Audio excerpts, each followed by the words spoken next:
10 years of selling on Amazon, I've noticed that there are three main mistakes that I see with sellers that are both new sellers and existing long-term sellers that are suppressing your Amazon FBA business. Now, these three mistakes really come down to simple things that you can change. So I'm going to talk about the mistakes, and I'm going to also talk about how you can change them and fix them moving forward. Now, before we get into that, if you don't know who I am, my name is Jimmy Smith, and I have built and scaled multiple 6- and 7-figure businesses online. I've trained thousands of other sellers to do the same. And I make these videos because I want to make online selling simple for those that are seeking financial freedom, that want more time with their friends and their family, and just to simply have a business that supports their life and not a life that supports their business. Now, the very first mistake that I see both new and experienced sellers making is that they get emotionally tied to inventory. What I mean by this is that as you're in the course of selling on Amazon, you may find a great product that you're really excited about, that you know will sell at a good profit, and you have a great Keepa chart, and you've done all of the analysis on the product, and you see that it's got a great potential opportunity. Then you send it in, and so did 20 other sellers.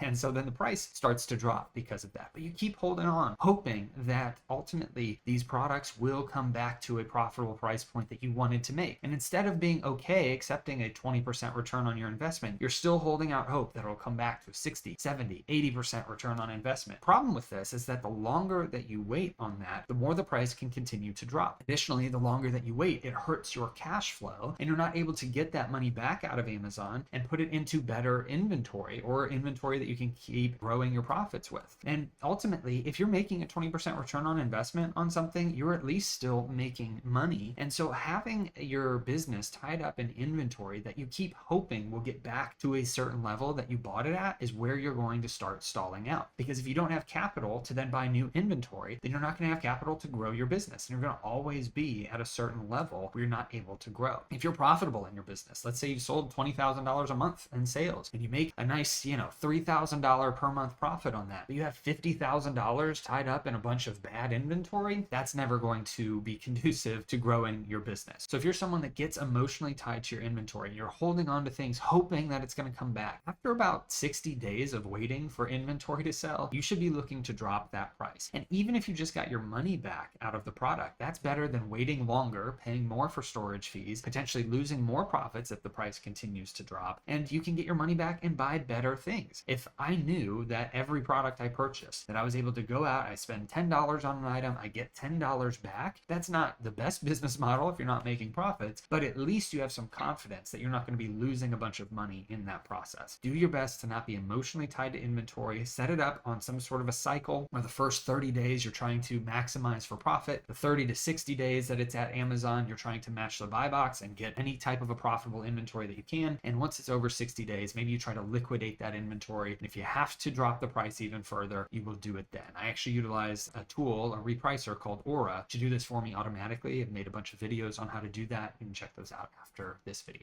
Now, before we get to the second mistake that's suppressing most Amazon FBA reseller businesses, I do want to let you know, if you're a newer seller and you're looking for free training, I have a free 30-day training at my website at askjimmysmith.com/free training. That link's below and in the description. So let's get to point number 2. The second big mistake is that many sellers become inconsistent. Now, usually this happens as a byproduct of you having a lot of other responsibilities. Maybe you have a job, you've got your family, you've got other side hustles that you're trying to get going. But if you are inconsistent in your business, Amazon does not like that. They like to see consistent shipments. They like to see consistent sales. They like to ensure that you are a consistent business actually selling on the platform and not just doing this as a hobby. And so if at all possible, I would rather see you be consistent one time per week with a shipment than inconsistent with a massive shipment once a month, right? If you have 1,000 units that you'd like to send in a month, well, break that up into 4 different shipments once per week, into 250 units, 250 units, 250 units, and 250 units, right? It's better to be consistent on a weekly basis. And the more consistent you can get, whether it's 1 time a week, 2 times a week, 5 times a week sending in shipments, the better it's going to be from an Amazon perspective. You need to be looking at ways to start even doing smaller shipments once every week so that Amazon can start rewarding that consistency. Not only does it help your cash flow because you're able to get products into Amazon more quickly, it will also start to help your sales be much more consistent, so it's not an up and down swing consistently while you're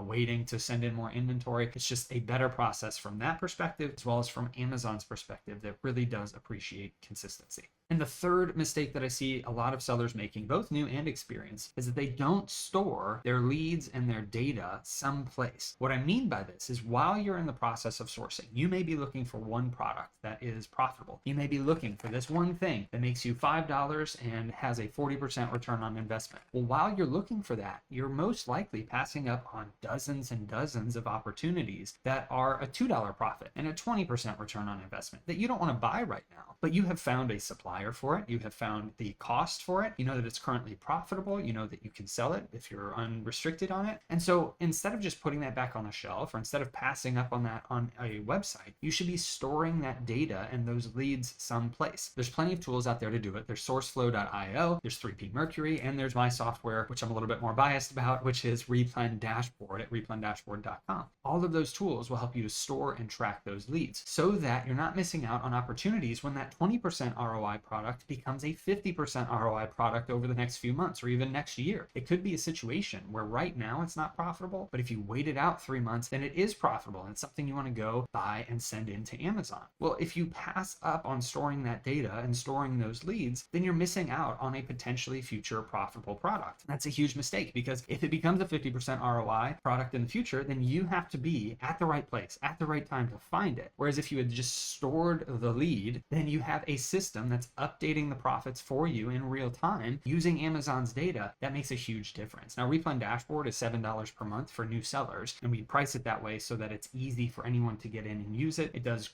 go up if you're a bigger seller. But ultimately, this is something that will separate you from the rest of sellers if you are storing your leads, coming back to them consistently, and funneling more products into that lead database as much as possible. Now, I do a lot of training on this inside of my Business Building Legends community and my Evergreen Sourcing System program with over 60 standard operating procedures. If you're interested in any of that, you can check that out down below. Be sure to ask your questions. I'm happy to answer them in the comments, but I hope you have a great rest of your day and a blessed rest of your week.